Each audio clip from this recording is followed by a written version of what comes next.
Assalamualaikum warahmatullahi wabarakatuh. Halo semuanya, selamat datang kembali di YouTube channel saya.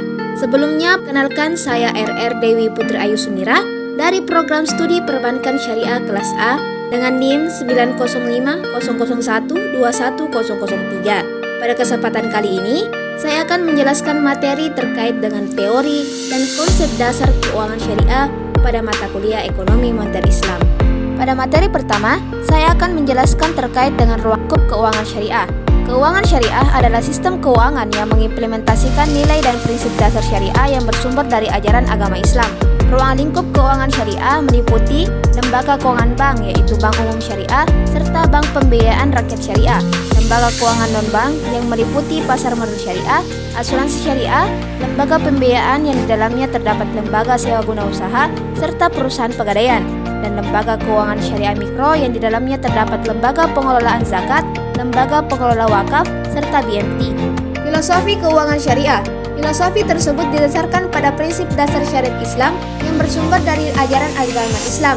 Prinsip tersebut meliputi prinsip keadilan, keseimbangan, kemaslahatan, universalisme, dan juga tidak mengandung unsur maghrib, serta tidak adanya objek yang zalim dan haram. Filosofi keuangan syariah juga mengedepankan nilai-nilai moral dan etika dalam berbisnis seperti kejujuran, amanah, serta tanggung jawab sosial.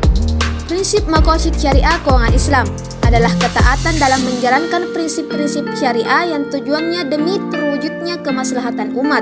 Penerapan maqasid syariah melibatkan sejumlah kegiatan manusia yang berkaitan dengan menjaga agama, jiwa, akal, keturunan, serta menjaga harta. Tujuan daripada prinsip maqasid syariah itu sendiri dalam keuangan Islam yaitu untuk menciptakan kemaslahatan manusia, baik itu di dunia maupun di akhirat. Prinsip hukum dan moral Islam dalam keuangan Islam terdapat 5, yaitu keadilan. Prinsip ini dilakukan dengan cara yang adil dan tidak merugikan salah satu pihak.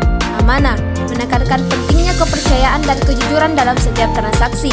Takwa, pada setiap transaksi dilakukannya dengan niat yang baik. Keterbukaan, semua pihak harus memberikan informasi yang jelas dan akurat pada setiap transaksi. Tanggung jawab sosial, semua pihak harus memperhatikan dampak sosial untuk kesejahteraan masyarakat.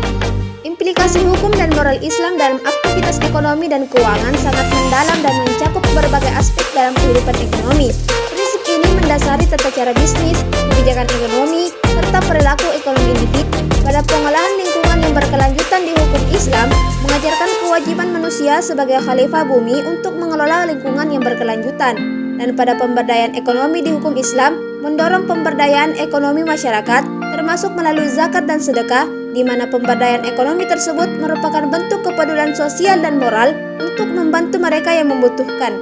Implementasi sistem keuangan Islam melibatkan pengembangan produk dan layanan keuangan syariah yang di dalamnya terdapat pendirian bank syariah atau unit bisnis syariah yang menyediakan produk dan layanan perbankan yang sesuai dengan syariah seperti akad mudharabah, musyarakah, serta murabahah. Pada pengembangan pasar modal syariah terdapat bursa efek syariah yang dimana pendirian tersebut mengkhususkan diri dalam perdagangan saham dan instrumen keuangan yang mematuhi prinsip syariah, dan juga pada pengelolaan zakat serta sedekah untuk distribusi kekayaan yang lebih adil dan membantu mereka yang membutuhkan. Infrastruktur ini sangat penting untuk mendukung pertumbuhan sektor keuangan Islam, di mana perguruan tinggi dan lembaga pendidikan yang menyediakan program pendidikan di bidang keuangan Islam dan hukum syariah, serta program pelatihan dan sertifikasi untuk para profesional keuangan agar memahami prinsip syariah keuangan Islam pada akademik dan pendidikan. Pada penggunaan teknologi keuangan atau vintage untuk mendukung layanan keuangan syariah, termasuk platform perbankan digital dan platform peer-to-peer pada pengembangan teknologi, serta pada industri jasa hukum syariah di mana praktisi hukum yang memiliki pengetahuan dan keahlian dalam hukum serta prinsip syariah untuk membantu dalam transaksi dan penilaian kepatuhan syariah. Mungkin ini saja yang dapat saya sampaikan terkait materi teori dan konsep dasar keuangan syariah. Apabila pada materi yang saya sampaikan kali ini terdapat kesalahan ataupun kekurangan, saya mohon maaf karena saya masih tahap pembelajaran pada studi ini. Sekian, terima kasih dan sampai jumpa di video berikutnya. Wassalamualaikum warahmatullahi wabarakatuh.